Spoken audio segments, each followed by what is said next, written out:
नमस्कार दोस्तों, I hope सभी बढ़िया होंगे। तो गाइस, ऐसी वीडियोस मैं नॉर्मली बनाता नहीं हूँ, बट ये जो घटना मैंने सुनी जो कि दिल दहलाने वाली थी, एंड आई होप यदि आप भी सोशल मीडिया पे एक्टिव हैं तो आपने भी ज़रूर सुनी होगी कि एक दो दिन पहले दिल्ली के नोएडा में एक भाभी, उसके प्रेमी और एक बहन के सगे भाई ने, तीनों ने मिलकर एक अपनी बहन का मर्डर कर दिया। तो गाइज़, उसी की स्टोरी मैं आपको बताने के लिए आया हूँ। नोएडा में एक मनीषा नाम की लड़की है जिसके पिता पूर्व प्रधान थे और उनकी मृत्यु जब वो मनीषा 6th क्लास में थी तभी हो गई थी। उसके पिता गुजर जाने के बाद में मनीषा की जो फैमिली है उसके अंदर उसकी मम्मी बसती हैं, उसका एक सगा भाई बसता है जिसका नाम मनीष होता है, और उसकी एक भाभी। तो दोस्तों, जो मनीषा थी वो बचपन से ही इंडिपेंडेंट थी और सेल्फ डिपेंडेंट थी कि वो बस अपनी मेहनत करती थी, उसको फैमिली से कोई भी सपोर्ट नहीं मिलता था। क्योंकि वो नोएडा की थी तो उसकी जो पैतृक संपत्ति थी जो कि उसके पिता ने उसके नाम करवाई थी वो लगभग 4 करोड़ रुपए की थी। जो उसकी भाभी थी उनका एक सियासन गांव में पवन नाम के व्यक्ति से अफेयर था, तो उसका जो मनीषा थी उनको पता चल गया। तो इस बात को लेकर मनीषा और उसकी भाभी में थोड़ी अनबन रहती थी। तब शिखा ने प्लान बनाया कि मनीषा को रास्ते से हटा देते हैं जिससे उसके अफेयर में भी कोई दिक्कत ना हो, और उसने जैसे जैसे मनीषा के भाई मनीष को अपने पक्ष में ले लिया और तीनों ने मिलकर, मनीष, शिखा और पवन जो उसका प्रेमी था, उन तीनों ने मिलकर ये सोचा कि ये साइन तो करने वाली है नहीं, क्योंकि उन्होंने पहले भी बहुत बार कोशिश की थी कि ये ज़मीन अपन बेच देते हैं तो आप साइन कर दो, बट मनीषा हर बार इनकार कर देती थी।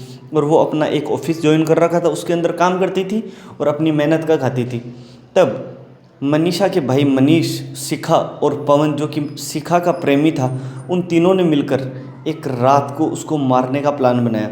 उसी रात मनीषा ने अपने चचेरे भाई को रात को कॉल किया था।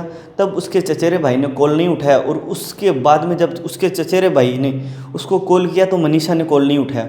तो अगले दिन मनीषा के घर उसका चचेरा भाई गया और उनके भैया और भाभी से पूछा कि मनीषा कहाँ है, तो उन्होंने कहा कि मनीषा तो ऑफिस चली गई। बट जो उसका चचेरा भाई था वो भी ऑफिस में उनके साथ काम करता था। बट 2-3 दिन जब मनीषा ऑफिस नहीं आई और डेली वो घर पे आता और उसके भैया भाभी से पूछता था कि मनीषा कहाँ है, कोई संतुष्टजनक जवाब नहीं मिलने पर उसने नोएडा के एक थाने में सेक्टर 39 में एक रिपोर्ट दर्ज करवाई गुमशुदा की कि मेरी सिस्टर गुमशुदा है। कोई भी रिपोर्ट इससे रिलेटेड उन्होंने नहीं करवाई। गला घोटकर मार दिया और बाद में उसकी हड्डियों को तोड़कर एक सूटकेस में पैक करके सियासन गांव जो कि पवन का गांव था उसके शमशान घाट के पास जाकर एक खड्डे के अंदर उस सूटकेस को डाल के उसके ऊपर पेट्रोल डालकर उसको जलाने की कोशिश की। जब वो आग जल रही थी तो किसी ग्रामीण ने उनको देख लिया और वो वहाँ पे पहुँचा तो ये तीनों वहाँ से फरार हो गई और अधमरी शिखा और अधजली शिखा को वहीं छोड़ गए।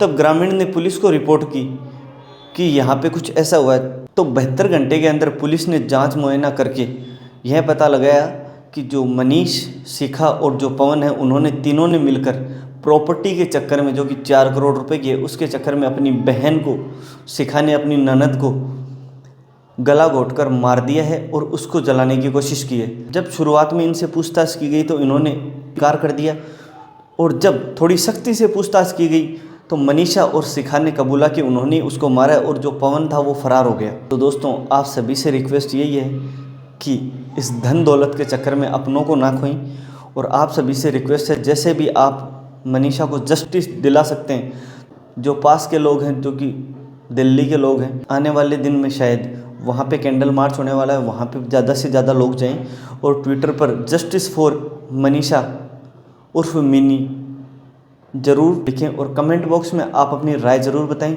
आई होप आपको वीडियो पसंद आई होगी। ऐसी इन्फॉर्मेटिव वीडियोज़ के लिए आप हमारे चैनल को सब्सक्राइब कर सकते हैं। Thank you for watching this video.